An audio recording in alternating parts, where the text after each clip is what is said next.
নমস্কার ছাত্রছাত্রীরা, আমার চ্যানেলে তোমরাকে স্বাগত জানাই। তো আজকে একটা গুরুত্বপূর্ণ টপিকস নিয়ে আমি তোমাদের সঙ্গে ডিসকাস করব এবং তার সঙ্গে একটা সাজেশন, প্রবন্ধের সাজেশন, যেটা খুবই ইম্পর্ট্যান্ট মাধ্যমিক পরীক্ষার্থীদের, সেটা আমি তোমাদেরকে আজ দেবো। প্রথম কথা হচ্ছে, বাংলা প্রবন্ধে ছাত্রছাত্রীরা কেন 10-এ 10 পায় না। এর কারণটা হচ্ছে, প্রবন্ধ লেখার ক্ষেত্রে কয়েকটা জিনিস তোমরা মাথার মধ্যে ভালো করে বসিয়ে নাও। সেটা হলো, প্রবন্ধের মধ্যে কোনো ঢপ বা মিথ্যা চলবে না। সবাই কি করে, প্রবন্ধে একটা টপিকস পরীক্ষায় পড়লো, সেটাকে নিয়ে পরপর গজগজ গজগজ লিখতে আরম্ভ করলো। এরকম করলে কখনো নাম্বার পাওয়া যায় না, 10-এ 10 পাওয়া যায় না, 10-এ 4 পাওয়া যায়। 10-এ 10 পেতে গেলে কি করতে হবে সেটা তুমি আগে ভালো করে শুনে নাও, সেটা তোমরা আগে ভালো করে শুনে নাও যে কি করতে হবে। সেটা হচ্ছে, রচনার সঙ্গে প্রবন্ধের ডিফারেন্সটা আগে তোমাদের বুঝতে হবে। রচনায় কি হয়, যেমন ধরো গরু দুধ দেয়, সেই দুধ থেকে ছানা হয়, ছানা যায় অমুক ABCD মিষ্টি দোকানে। সেই মিষ্টি দোকানে আমার বাবা গেল, সেখান থেকে একটা রসগোল্লা কিনে নিয়ে এলো, আমি সেটা রুটি দিয়ে খেলাম। এটা রচনা, এটা প্রবন্ধ নয়। প্রবন্ধ কোনটা? প্রবন্ধের মধ্যে বাতাসে অক্সিজেনের পরিমাণ এটা, বাতাসে কার্বন ডাইঅক্সাইডের পরিমাণ এটা, পরিবেশ দূষণের ফলে এই রোগ হয়, পরিবেশ দূষণ এইভাবে হয়। ওখানে তুমি কোনো কিছু বানাতে পারবে না, তুমি যেটা বলছো সেটা সায়েন্টিফিক্যালি প্রুভ হতে হবে। অর্থাৎ তোমার প্রবন্ধের মধ্যে সঠিক তথ্য থাকতে হবে, কোনো রকম কোনো কথা ভুলভাল বলা যাবে না। ঠিক এই কারণটার জন্যেই অনেকে প্রবন্ধে 10-এ 10 পায় না। পয়েন্ট 1।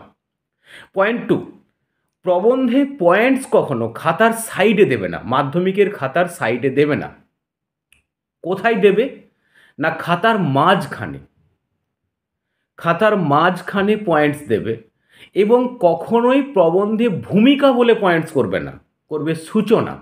প্রবন্ধে কখনো, প্রবন্ধের কখনো ভূমিকা হয় না, সূচনা হয়। আর প্রবন্ধের কখনো উপসংহার হয় না, প্রবন্ধের মূল্যায়ন হয়।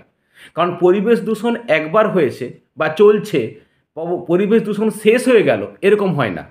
ও একটা মূল্যায়ন তুমি করতে পারো, পরিবেশ দূষণ থেকে এভাবে নিষ্কৃতি পাওয়া যায়। তাই এই দুটো পয়েন্টসকে মাথায় বসিয়ে নাও, প্রবন্ধের সবসময় সূচনা হয় আর মূল্যায়ন হয়।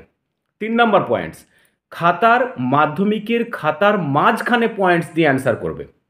4 নম্বর পয়েন্টস, প্রত্যেকটা 5 লাইন থেকে 6 লাইন ছাড়া ছাড়া প্যারা ভাঙো একটা করে। কারণ মনে রাখবে, যত সুন্দর তোমার প্রবন্ধটা দেখতে লাগবে পরীক্ষকের কাছে, তত নাম্বার তুমি বেশি পাবে। এটা আমি তোমাদেরকে এমনি বলছি তা নয়, এটা আমার মানে একটা অভিজ্ঞতা থেকে বলছি এবং বাস্তব অভিজ্ঞতা থেকে বলছি। নাম্বার এইভাবেই কিন্তু প্রবন্ধে 10-এ 10 পাওয়া যায় এবং মাধ্যমিকে কিন্তু প্রবন্ধে 10-এ 10 পাবে। এখন তো মাধ্যমিকে বাংলায় 10-এ 100-এ 100 পাওয়া যাচ্ছে। তো যাই হোক, অতিরিক্ত সময় নষ্ট না করে আমি তোমাদেরকে প্রবন্ধের সাজেশনটা দিই। প্রবন্ধ কীভাবে লিখতে হয় আমি প্রথমেই বললাম, কি করবে কি করবে না সেটাও প্রথমে বললাম। তো এখন প্রবন্ধের যে 5টা টপিকস আমি এবছর রেডি করেছি, আশা করি তার মধ্যে থেকে তোমরা কমন পেয়ে যাবে। এরপর যদি না পাও, তোমাদের ভাগ্য আর আমার কপাল। তো দেখা যাক, চেষ্টা করি। আজ পর্যন্ত তো আমার মানে ফেলিওর হওয়ার সংখ্যা খুব কম, তবুও আমি অহংকার করছি না। আশা করছি এই 5টা টপিক্সের মধ্যে তোমরা পেয়ে যাবে। তো যে টপিক্সটা এবছর আমি সবচেয়ে প্রথমে রেখেছি, সেই টপিক্সটা হলো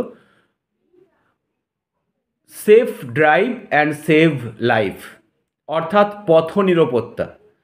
এটা 100% চান্স এবছরের জন্য। 2, সাহিত্য পাঠের প্রয়োজনীয়তা। 3, পরিবেশ দূষণ ও তার প্রতিকার। 4, প্রাত্যহিক জীবনে বিজ্ঞান। 5 হচ্ছে 5 নাম্বার যেটা, সেটা হচ্ছে একটু অ্যাবস্ট্রাক্ট ধরনের, একটু অন্য রকমের। 5 নাম্বার যেটা, সেটা ভীষণ ইম্পর্ট্যান্ট এবং ভীষণ অন্য রকম একটু। তো 5 নাম্বারটা যেটা, সেটা ভীষণ ইম্পর্ট্যান্ট। একটু খেয়াল রাখবে যে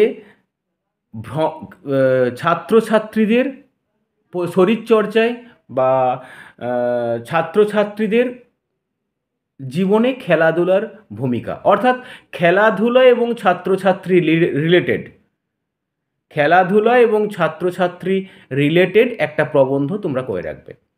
অর্থাৎ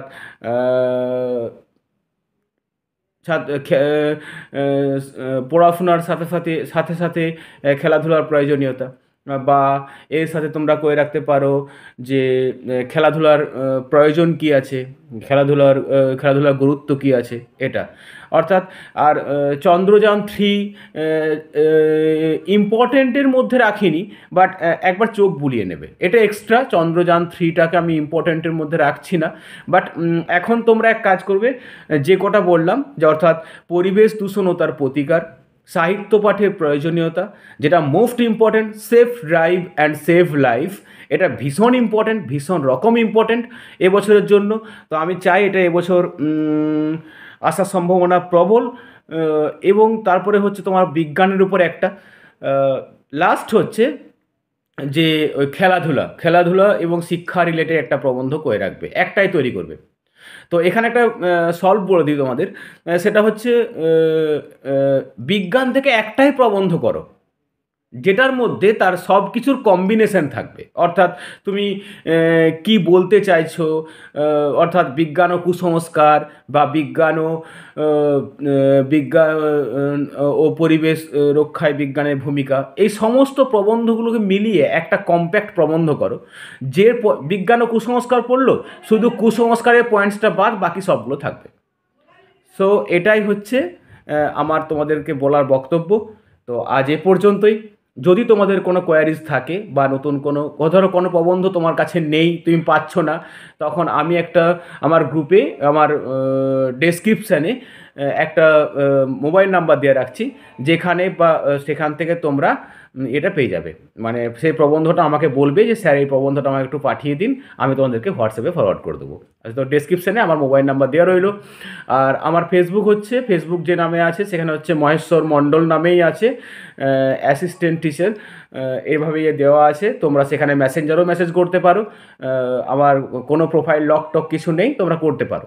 তো যদি প্রবন্ধের থেকে কোনো রকম অসুবিধা হয়, আমার সাথে তোমরা ফেসবুকে বা ইনস্টাগ্রামে বা আমার হোয়াটসঅ্যাপ নাম্বারে যোগাযোগ করে সেই প্রবন্ধটা ক্লেম করতে পারো। অর্থাৎ আমি একটা প্রবন্ধ তৈরি করে রেখেছি, যেটা বিজ্ঞানের সমস্ত প্রবন্ধের ক্ষেত্রে অ্যাপ্লাই করা যায়, বা খেলাধুলার একটা প্রবন্ধ তৈরি করা আছে, যেটা যে কোনো ধরনের খেলাধুলা রিলেটেড এবং খেলাধুলা এবং শরীরচর্চা বা পড়াশোনা রিলেটেড যে কোনো ধরনের প্রবন্ধের ক্ষেত্রে অ্যাপ্লাই করা যায়। তো প্রবন্ধ কিভাবে লিখতে হবে আর একবার মনে করিয়ে দিই। প্রবন্ধ শুরু হবে ছোট্ট একটা 2 লাইনের কবিতা দিয়ে, যেটা একদম খাতার মাঝখানে থাকবে, পয়েন্টস দেবে খাতার মাঝখানে। প্রবন্ধের মধ্যে কোনো উল্টোপাল্টা কোনো শব্দ ব্যবহার করবে না, যেগুলো সঠিক এবং সত্য সেগুলোই তোমরা লিখবে। লাস্ট ওয়ান, প্রবন্ধের সূচনা আর মূল্যায়ন হয়, ভূমিকা উপসংহার প্রবন্ধের মধ্যে হয় না।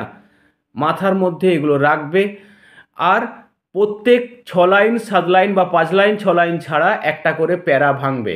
যতই হোক, যে যাই বলুক, প্রথমে দর্শনধারী, তারপরে গুণবিচারী। নমস্কার, আজ এ পর্যন্তই। তোমাদের কোনো অসুবিধা হলে contact with me. Thank you.